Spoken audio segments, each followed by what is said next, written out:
Hey guys, this is Pastor Grant, and I am speaking to you from quarantine, my second quarantine of COVID. And this one is a result of being at a youth retreat. It is, I will just say this, it's very sobering to to take as many precautions as are required and still have COVID sneak through. And so we did have some people with COVID who were or somebody with COVID who was at the youth retreat, and so it spread, and we are all in quarantine. But mine ends tomorrow, and I will be back on Sunday.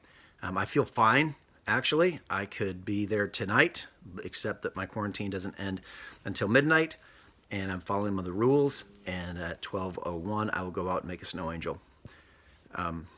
So, as I'm thinking about this, this past year, obviously, COVID is the overarching theme. But before COVID, the men's ministry, our theme verse was 1 Peter 1, 6 and 7, and it has to do with trials. And it's interesting, we can sit there and talk about trials and be encouraged by the trials that other people have gone through. And then when we face them ourselves, we realize, oh, okay, so that's what testing is all about. 1 Peter 1, 6 and 7 was our theme verse. I just want to read it. It says, "In this you rejoice, though now for a little while, if necessary, you've been grieved by various trials, so that the tested genuineness of your faith, more precious than gold that perishes though it is tested by fire, may be found to result in praise and glory and honor at the revelation of Jesus Christ." And then in chapter 4, there's a parallel verse that says, "Beloved, do not be surprised at the fiery trial when it comes upon you to test you, as though something strange were happening to you." Testing and trials are a normal part of life. And the Christian sees that they're part of God's plan to refine us. I don't want to get too deep into the theology. We don't know what every person's trials are and what God is doing in those different things. But we're not to be surprised, because these are part of God's normal way of working with his people. And so this year's been a trial. It's a trial for me that I can't be there tonight. It was a trial when Ken and I were trying to hook up our technology to do our Zoom meeting today. And he commented, "This is pandemic life." And we have gotten used to and will be in pandemic life for a while yet. I can hear booing from right next door when I say those things, but these are the facts of life in these days. I want to give a couple highlights from this year. We all know what we lost and the difficulties of this year have been. I don't think of those as bad things, though. These are growth opportunities for us, not just growth in programs or things like that. I'm thinking growth in as far as our own person, and how are we growing. That said, this year, one of the highlights I have to bring up, thank you to the church for allowing me and Eric to go to Laos. That was just really very fundamental to my own thinking of the church, both in Laos but also here on the seacoast.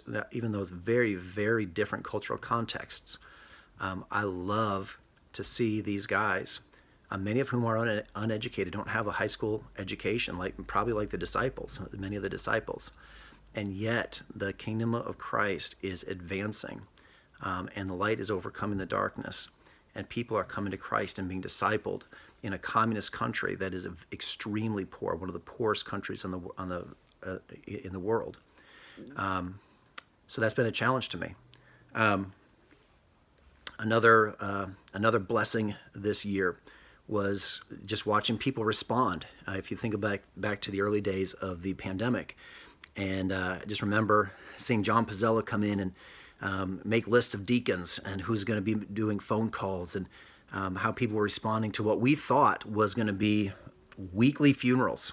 If you remember back to the early days, and we're seeing images from Italy and from Spain and from New York City, and we thought that this was coming up the coast and going to come our way, and we were getting ready for that.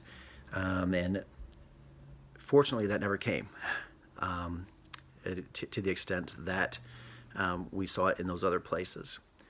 But seeing people rally together the formation of the geographic cluster groups. Even though that was short-lived, a number of people jumped in and said that they would be willing to host Zoom calls and bring people together. Some people from our church actually met other people in their own town who've been going to the church for years, and they met each other during quarantine or during isolation. And so that was a blessing in those early days. Of course, that didn't pan out because the pandemic really never hit us the way we thought it would. But some of those groups are still meeting today. And so there's a group in Hampton Falls. I know one met in Exeter until it got too cold, met together for every Sunday morning. And so we look forward to seeing how the Lord blesses what happened and continues to bless what has happened. A couple things happened this year that under the pandemic, church camp, and our first ever marriage retreat. Some of the people who are at the marriage retreat, that's the only time I've seen them this year. And what a blessing it was to be able to fellowship with people you haven't seen for so long. Another unexpected blessing this year was the missions budget. Love getting together with the missions committee. The missions budget trailed all year until December. We were behind budget, and we got together in the beginning of January to distribute what we thought would be a meager surplus. But guys, guess how much the surplus was? I'm pausing so you can guess. We had a budget surplus. It wasn't just a deficit. We had a budget surplus of $25,000. We distributed $25,000 to our missionaries and our organizations that our church supports because of the generosity of our people and the blessing of God. To do that during a pandemic year was amazing, and it's such a joy to be a part of that. Now you're asking, how did that happen? Part of that happened because we had $14,000 of unused funds. For example, we didn't do any short-term missions this year. So we budgeted to help our teams go and do short-term missions. There was no furloughs this year. We budget to help people with furloughs. So there are things like that, and no seminars or missions meals or haystacks or speakers or anything like that. So a lot of ministry funds that were budgeted were not used, and that was about $14,000. The rest of it, some of it was designated to Mexico. About $2,000 was designated to Mexico. Somebody had given that, and then there was the rest of it was actually surplus. It was budget surplus. So it wasn't just that we didn't meet budget. We actually would have been over budget in the first place. So it's just like God to take something that looks like a deficit and turn it not just into a surplus. Yeah, sometimes he just gets you right by and like it's to the penny, but other times he blows you away with his generosity. And I just want to end on that. It's easy to look at what we lost, but it's in 2020 and the things that didn't happen, to look at some of the conflict and some of the heartbreak. I mean, to be honest, that has happened in 2020 between the national divisions, between the social issues that have happened, including mask wearing and the responses to COVID that have tugged at the church, both nationally and locally. Those are all part of it.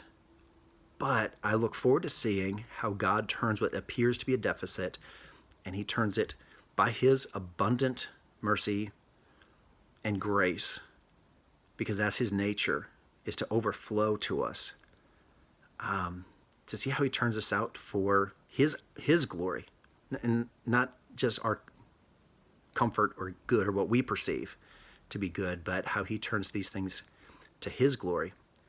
And so to him be the glory. Soli Deo Gloria. Good night.